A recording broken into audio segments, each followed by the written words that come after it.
Hello everyone, Pat here, and I'm out with my late uncle's Smith Wesson Model 60 again. Funny stories seem to absolutely surround this little pistol. I put out a video on Thanksgiving Day. If you haven't seen it, I'll put a link below. But now that I've got this thing, it's basically its own loan from another family member since my uncle passed. But anyway, I've been shooting this thing, and I've been enjoying my time with it. But something that I noticed is sometimes, like right now, the trigger pull is just so difficult. It's hard to control, but you'll shoot it, load up another cylinder, and it'll be fine. So I decided to tear into it and see what was going on with it. Took the side plate off of it, got inside of it, looked for wear and tear or debris, anything that would cause an irregular trigger pull. And I didn't find anything. I put it all back together and decided to go ahead and throw some rouge on it. Check that out. This thing is no longer milky white. She is polished up and looking good. But once I got it all put back together, I didn't have the panels. Actually, these are called stocks if you're a Smith & Wesson purist. But I didn't have the grip panels back on it. And I pulled that trigger and I said, oh man, success. This thing is so sweet. So I put the grips back on it and the trigger pull went all to pieces again. So I said, oh, cool. It's so easy. I had one of those sling blade moments where Carl says, did you put some gasoline in it? Duh. I went this far forward when I needed to just look here. So check this out. Look what I found. This is so unconventional. I never thought that I'd see it. Let me show you. All right, I've got fingerprints and everything on it now, but boy, that polish job turned out nice. Well, like I said, when I put it all back together, I pulled the trigger and I said, yes, success. This thing is smooth again. And then I put the panels back on it. The stocks, let me show you what I found.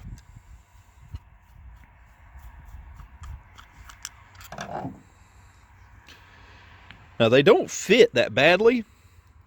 Part of the problem, you see that made in India? But putting them on just by themselves, they hold solid. But this right here is what we have to look at. See how close that screw hole is? That moves back and forth when you pull the trigger, pull the hammer back, you have your hammer spring.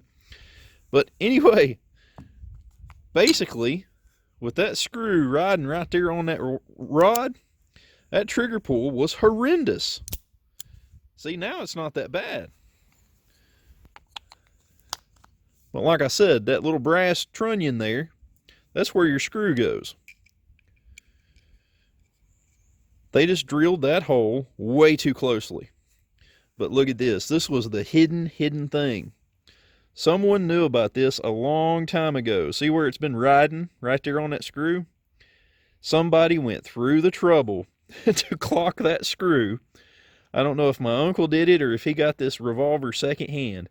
But somebody went through the trouble to clock that screw to where that grinded out indentation right there would clear that rod. So all of that work going from here forward, and that was simply the problem. Okay, so that was such a remedial problem.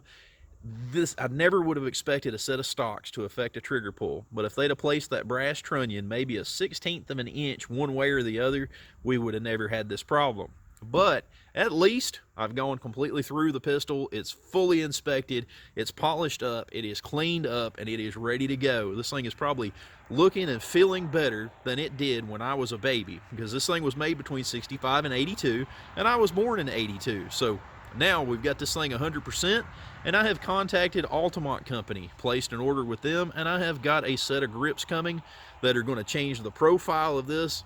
They're going to change the looks of this. This thing is going to look fantastic. So, if you will, stay tuned for another video. I will follow up with this thing's new look. If you've enjoyed the video, I'd hope you'd consider subscribing. If you've enjoyed the video, maybe you'd consider checking out my Patreon. But first and foremost, I hope you consider having a wonderful day. We'll see you next video.